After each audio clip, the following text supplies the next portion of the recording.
Je l'ai dit, notre invité au téléphone, c'est le maire de la commune de Glazoué, Monsieur Gilles Rondolo.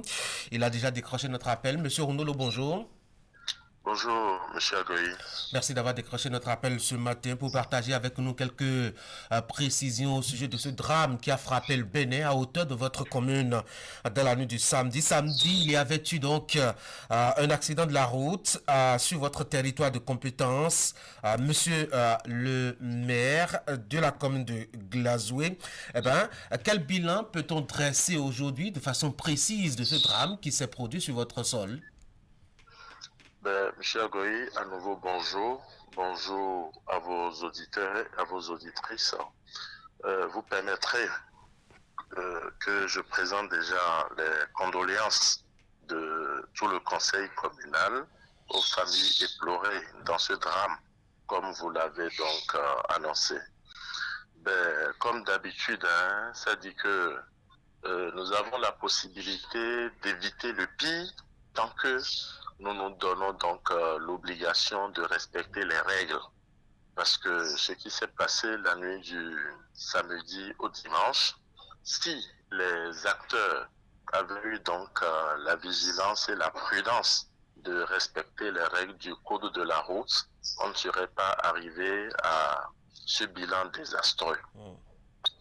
Comme en demandé, nous nous sommes retrouvés dans un accident de la route avec un bilan de 8 morts, d'environ 4 5 blessés graves, très graves. Mais Dieu merci, les autorités sanitaires se sont mobilisées et toutes les dispositions ont été prises. Une cellule a été mise en place, coordonnée directement par le ministre de la Santé. Et c'est l'occasion pour moi de remercier le médecin-chef, de remercier le médecin coordonnateur, de remercier le directeur départemental de la santé et de dire ma profonde gratitude à monsieur le ministre de la Santé qui n'a pas dormi, il faut le dire, il n'a pas du tout fermé les yeux toute la nuit du samedi au dimanche. C'est ça. Alors, à l'heure où je vous parle, je peux vous dire que en dehors des décès que nous avons enregistrés, les personnes gravement touchées dans le cadre de cet accident de la route ont été référées dans les hôpitaux de zone. Certains sont référés à Gouffo et ils ont été tous pris en charge. Alors, les blessures légères que nous avons connues ont été gérées sur place au centre de santé de Glazoué. Et puis, bon, les autres personnes concernées qui n'ont pas eu de graves blessures, de légères blessures, ont été prises en compte également sur place. Bon, pour ce qui me concerne, j'ai suggéré que ceux qui ont vécu cette situation, mais qui n'ont pas eu de blessures graves, puissent être pris en charge par des médecins spécialisés, en l'occurrence donc des psychologues ou des psychiatres, parce que ce qui est arrivé était très très très choquant et dramatique. Monsieur le maire, qu'est-ce qui s'est réellement passé? Vous aviez commencé à mettre en cause la responsabilité humaine. Oui, ça dit que il y a eu un minibus dans lequel il y avait environ une vingtaine de gens qui a amorcé un mauvais dépassement. Il était en train de dépasser un camion et dans ce dépassement, il s'est retrouvé nez à nez avec dans ce dépassement, il s'est retrouvé nez à nez avec un bus qui venait, non, une camionnette, pardon, qui venait du sens opposé. Alors, la camionnette a essayé de l'éviter. Bon, malheureusement, en l'évitant, elle est allée se mettre dans un ravin.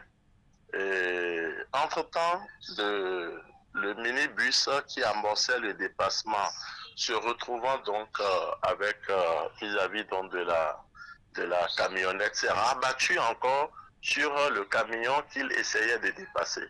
Alors c'est là le pied est arrivé et l'autre camion l'a traîné sur une distance d'environ 40 mètres. Et c'est à cette occasion que certains des occupants ont trouvé la mort. Est-ce que, Voilà donc ce qui s'est passé. est-ce que connaître d'où est-ce que venaient les victimes, où est-ce qu'elles allaient? A priori, elles venaient de Banter. Où est-ce qu'elles allaient, je ne saurais le dire. Monsieur le maire, c'est une question de sécurité routière. C'est vrai que ça nous rappelle ce qui s'est passé aussi à hauteur de Dassa. Est-ce que quelque part aussi, il ne faut pas mobiliser notamment les communes pour leur implication véritable dans la sensibilisation et surtout le respect de des codes de la route? Mais écoutez, les communes font leur travail. Je prends le cas de la commune de Glazoé.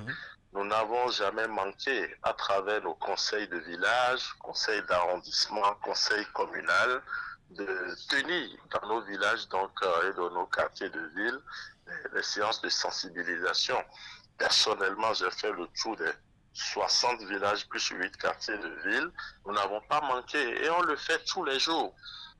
Faut reconnaître que on a toujours de ces cas isolés qui viennent semer donc qui sont sources de ces désastres-là dans nos contrées. Et puis, vous voyez aujourd'hui, bon, ça c'est un comportement humain. Lorsque le conducteur retrouve une très belle bitume, c'est vrai que ça participe au développement. Bon, les mauvais réflexes d'accélération, de prise de risque inutile reviennent dans leur comportement et c'est ça qui est source de ces drames que nous connaissons. C'est bien dommage pour en tout cas ce qui s'est passé, ce qui se passe sur les routes. Monsieur le maire, merci beaucoup d'avoir été en ligne. Je rappelle que vous êtes Gilles Rondolo, vous êtes maire de la commune de Glazoé. Vous étiez en direct sur ce plateau Actu Matin, ce lundi matin. Bonne journée à vous, monsieur le maire. Bonne journée à vous aussi. Merci. Retour à Cotonou. Mesdames et messieurs, voici maintenant l'actualité des sports.